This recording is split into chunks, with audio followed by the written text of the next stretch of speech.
New tonight, some state lawmakers looking to tighten up gun safety regulations. The new policy recommendations being proposed in the wake of one of the deadliest school shootings of 2024 happening here in Georgia. WSAV breaks down what these new regulations could mean for gun owners or those looking to purchase one.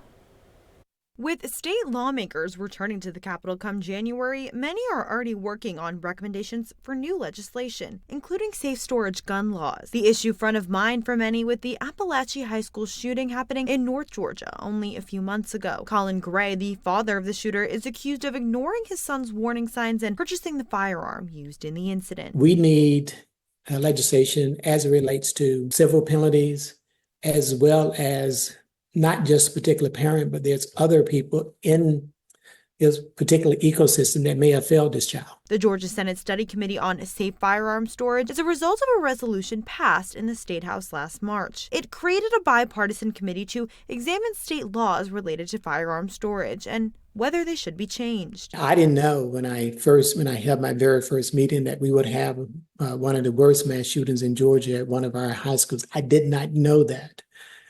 But after that incident happened, it just made the work that we were doing in this committee that much more relevant. And it created certainly in me a sense of urgency. However, some of the committee's suggestions have already proved controversial. We're on a slippery slope of over-regulation due to a very, very, very small percentage of people who do nefarious and bad things. It's nearly impossible for a parent to have to get up in the morning every morning and before you go brush your teeth, you open up a safe and put a shotgun or a rifle or a pistol away.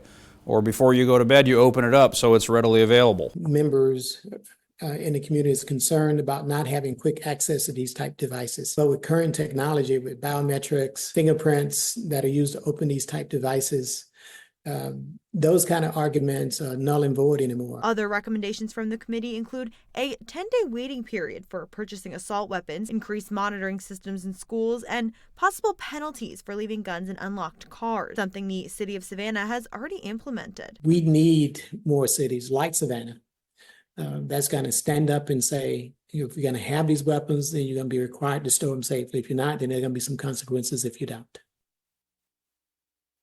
And before the proposed regulations are sent to the larger state legislature, they need to be approved by Republican members on the committee as well, one of which is District 1 Senator Ben Watson, our representative here in the Savannah area. So once the committee's proposed changes are finalized, they'll then go to the floor in Atlanta.